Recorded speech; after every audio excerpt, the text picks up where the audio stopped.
Assalamualaikum warahmatullahi wabarakatuh. Hai, berjumpa lagi di kelas PPKN Ibu Andi Eka.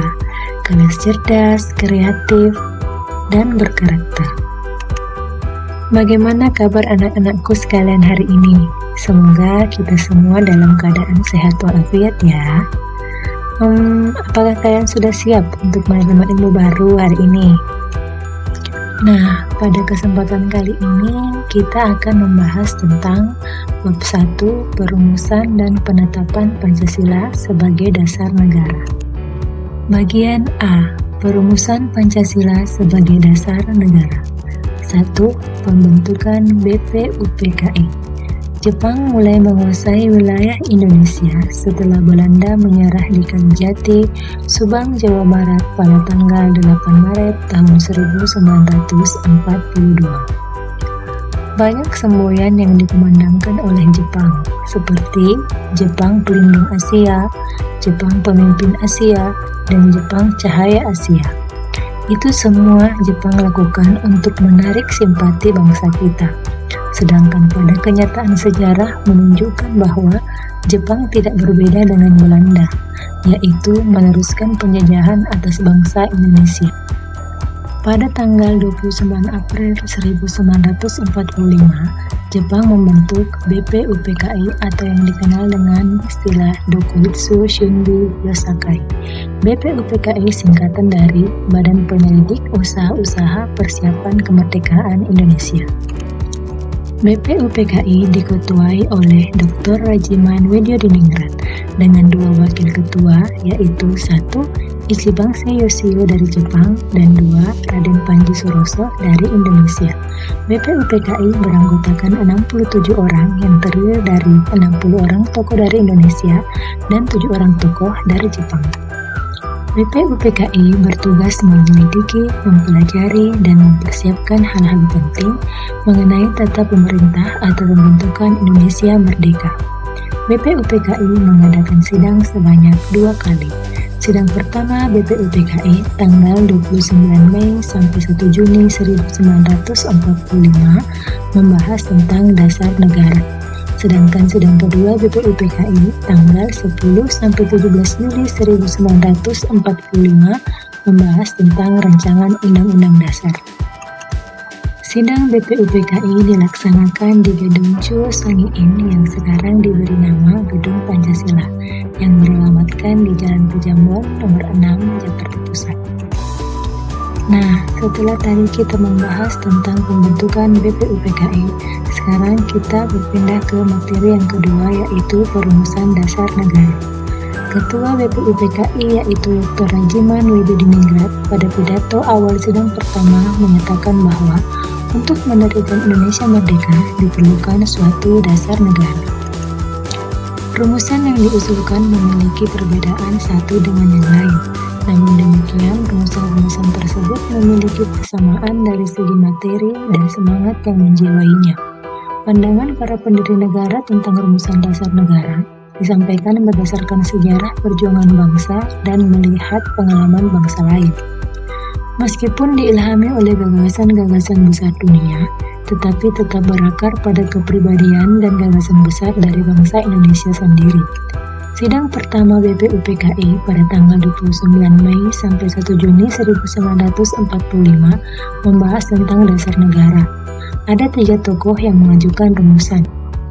Nah, tokoh pertama yang mengajukan rumusan dasar negara pada sidang BPUPKI yaitu Mr. Muhammad Yamin, yang rumusannya disampaikan pada tanggal 29 Mei 1945. Adapun rumusan dasar negaranya yaitu 1. Peri kebangsaan, 2. Peri kemanusiaan, 3. Peri ketuhanan, 4. Peri kerakyatan, dan 5. Kesejahteraan sosial. Tokoh yang kedua adalah Mr. Supomo, yang rumusan dasar negaranya disampaikan pada tanggal 31 Mei 1945. Adapun rumusan dasar negaranya adalah 1. Persatuan, 2. Kekeluargaan, 3. Keseimbangan lahir dan batin, 4. Musyawarah, dan 5. Keadilan rakyat. Tokoh yang ketiga adalah Insinyur Soekarno. Dengan rumusannya disampaikan pada tanggal 1 Juni 1945. Adapun rumusan dasar negara yang disampaikan adalah 1. Kebangsaan Indonesia, 2. Internasionalisme atau peri kemanusiaan, 3. Mufakat atau demokrasi, 4. Kesejahteraan sosial, 5. Ketuhanan yang berkebudayaan. Pada pelaksanaannya, BPUPKI juga telah membentuk beberapa panitia kerja yang diantaranya ialah Panitia 9 yang terdiri dari Insinyur Soekarno sebagai Ketua, Dr. Andes Muhammad Hatta, Mr. A.A. Maramis, Adi Kusno Cokro Suyoso, Mr. Ahmad Subarjo dari golongan kebangsaan, kemudian Kiai Haji Agus Salim, Kiai Haji Kahar Musakir, Kiai Haji Awahid Hashim, dan R. Abu Kusno Cokro Suyoso sebagai golongan Islam. Panitia kecil yang berjumlah 9 orang ini dikenal dengan sebutan Panitia 9. Mereka bertugas untuk menyelidiki usul-usul mengenai rumusan dasar negara.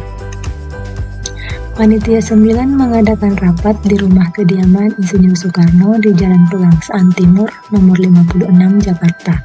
Setelah itu, pada tanggal 22 Juni 1945, Panitia 9 telah mencapai satu persetujuan atau kesepakatan tentang rancangan pembukaan hukum dasar atau Undang-Undang Dasar.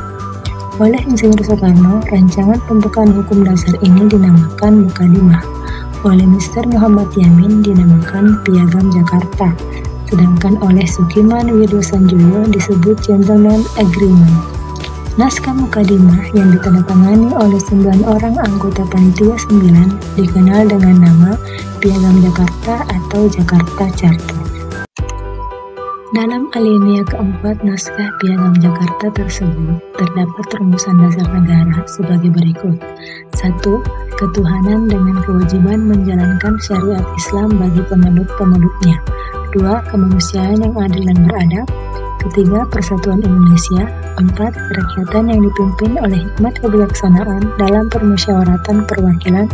Dan 5. Keadilan sosial bagi seluruh rakyat Indonesia. Namun karena adanya keberatan dan untuk menghindari perpecahan, para tokoh bersepakat untuk mengubah kalimat ketuhanan dengan kewajiban menjalankan syariat Islam bagi pemeluk-pemeluknya menjadi ketuhanan yang Maha Esa. Bagian B. Penetapan Pancasila sebagai dasar negara. Setelah menyelesaikan tugasnya, BPUPKI pun dibubarkan dan sebagai gantinya pada tanggal 7 Agustus 1945, Jepang mengumumkan pembentukan Panitia Persiapan Kemerdekaan Indonesia atau PPKI atau dalam bahasa Jepang Dokuritsu Shunbi Inkai. Dalam pertemuan tersebut, Insinyur Soekarno diangkat sebagai Ketua PPKI dan Muhammad Hatta sebagai wakilnya. PPKI beranggotakan 21 orang termasuk ketua dan wakilnya. Pada tanggal 18 Agustus 1945, PPKI melaksanakan sidang dan menghasilkan keputusan sebagai berikut.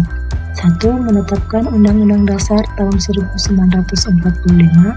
Kedua, memilih Presiden dan Wakil Presiden yaitu Insinyur Soekarno dan Muhammad Hatta. Ketiga, membentuk Komite Nasional Indonesia Pusat. Salah satu keputusan sidang PPKI adalah mengesahkan Undang-Undang Dasar 1945. Dalam pembukaan Undang-Undang Dasar 1945, alinea keempat tercantum rumusan sila-sila Pancasila sebagai dasar negara. Bagian C. Semangat pendiri negara dalam merumuskan dan menetapkan Pancasila sebagai dasar negara. 1.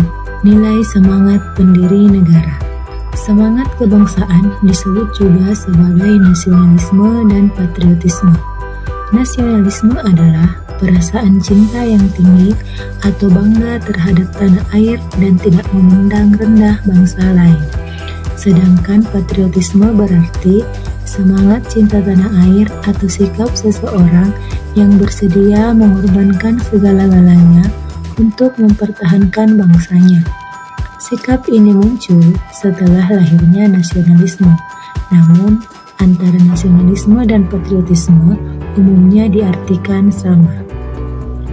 Jiwa dan semangat bangsa Indonesia untuk merebut kemerdekaan sering juga disebut sebagai jiwa dan semangat 45.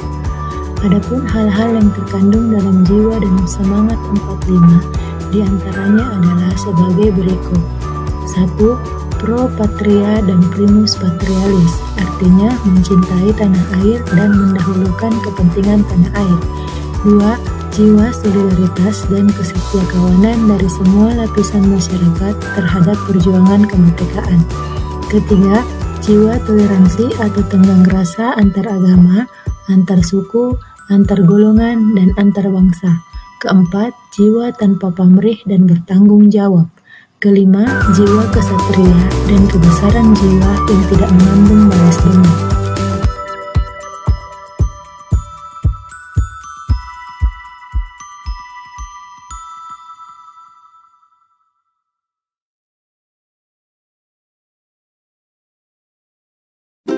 Nah, itulah tadi materi tentang perumusan dan penetapan Pancasila sebagai dasar negara. Selamat belajar dan jangan lupa like, komen, dan subscribe. Terima kasih.